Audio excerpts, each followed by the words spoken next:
Attention new real estate investors. If you're new to investing, you don't want to make the mistakes, then this video is for you. I'm going to go over 3 life-saving tips that I wish I knew when I got started investing in real estate. Let's get right into it. The first point that you're going to want to know is you're going to want to define your exit strategies. Before you buy the property, have an idea. Is this going to be an Airbnb? Is it going to be a fix and flip? Is it going to be a wholesale? Don't be the person out there that closes on a property and the next day you're scratching your head saying, oh God, what am I going to do with this mess that I just bought?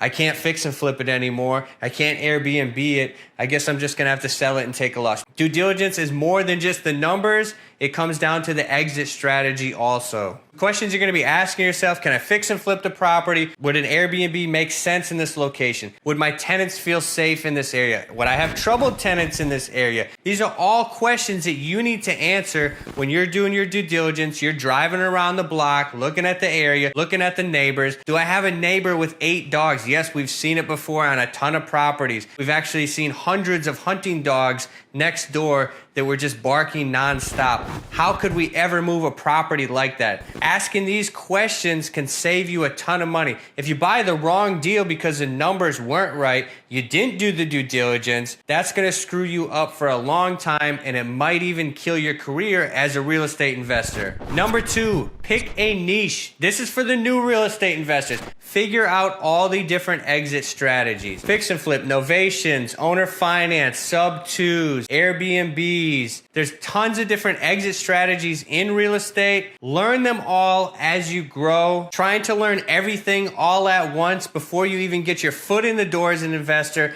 is a plan to fail. Learn 1, maybe 2 of the different strategies you can use. Otherwise, partner up with someone who's actually done all the different strategies. Hey, what do you think about this deal? What can we do? Can we joint venture on it and partner together? I brought you the deal. Can you fund it? Vice versa. Doing something like that. Guys, you don't need to be the jack of all trades when you haven't even done one deal. Build up your portfolio of work. Actually gain some experience. Identify the property that's going to be a good fit. Don't spread yourself out too thin in the beginning. There's no reason to rush it. And the last one, number 3, having reserves. Luckily, I haven't had to learn this part the hard way, but I'm going to let you know right now, have some reserves for your property. If you don't remember, during 2020, when COVID first started, no one's paying rent. You can't evict the tenants. Well, guess what? The mortgages are still due. If something like that happens again, if you have a tenant that you can't get out for 6 months in another situation, guess what? The mortgage, taxes, insurance still need to be paid. Repairs still need to be made on the property. You're still going to have a property manager if you hired one out, if you don't self-manage. All of that is going to be due. Guess who has to pay that? You, the owner of the property.